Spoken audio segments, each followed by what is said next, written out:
MP মন্ত্রীরা হাজার হাজার কোটি টাকা লুটপাট করে নিয়ে যায়, কিন্তু মানুষের বাড়িঘর রক্ষার্থে যদি বলি যাচ্ছে 1000-2000 কোটি টাকা লাগবে, ওমা মনে হয় যেন দেশের ফান্ডে কোনো টাকাই নেই। এই যে শুধু বস্তা ফালাই ফেলাই এটা সমাধান না, আমাদের সমাধান হচ্ছে স্থায়ী ব্লক আর স্থায়ী বেড়িবাঁধ।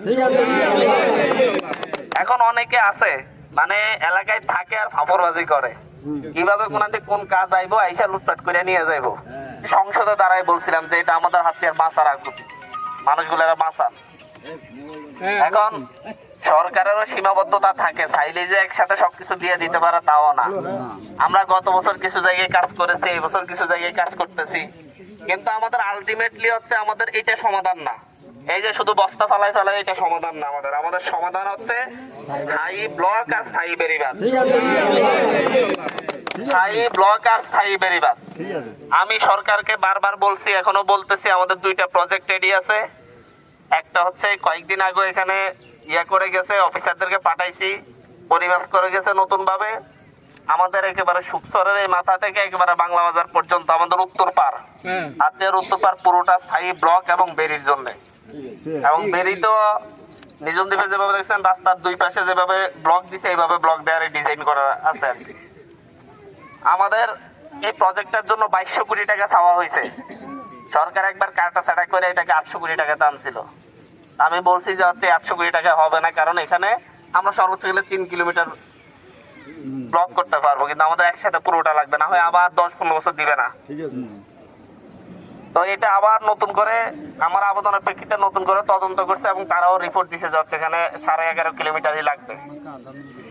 প্রসেসে আছে, আমরা হয়তো বা 1-1.5 বছরের ভিতর অথবা 2 বছর লাগতে পারে আমরা এই কাজটা পাবো।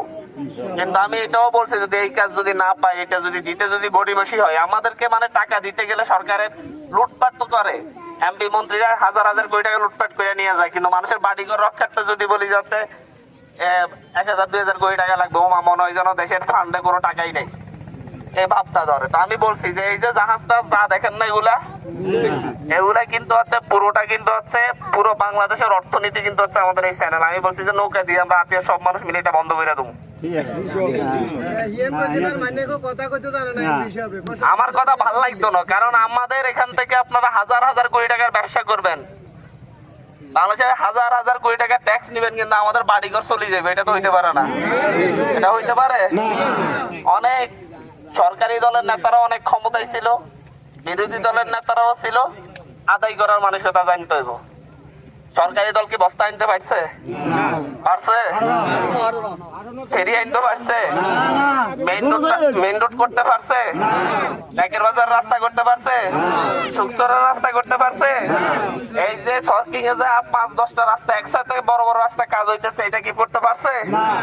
বিরোধী দলে থেকে আমরা অনেক কিছু করতে পারি এবং সেটা আদায় করে নিতে পারি, দাঁড়াইয়া বলতে পারি এটা আমার লাগবে, দিতে হবে। আগেও বলছি। এখন অনেকে আছে মানে এলাকায় থাকে আর ফাপড়বাজি করে, কিভাবে কোন কাজ আইবো আইসা লুটপাট করে নিয়ে যাইবো। কাজ মানে টেন্ডার তো তারা নিয়ে নাই, আমাদের তো লাইসেন্স নাই যে আমরা আপনারা যে টেন্ডার মাইরা যাই আনবেন। কাজ বরাদ্দ আনি, টেন্ডার নিয়ে পর চুরি করার দান্দাই থাকে। এদের এমন ভাব মনে হয় জানাচ্ছে কিছুই নাই, হাতে হাতে কাজ হচ্ছে না, এদের কাই নাই না জায়গায় জায়গায় দাঁড়াই দেখাইবেন। এটারা এমন আফসোস দেখাই যে হচ্ছে এটারা এমপি হইতে পারে নাই, মনে হয় যেন হাতে কিছু হচ্ছে না।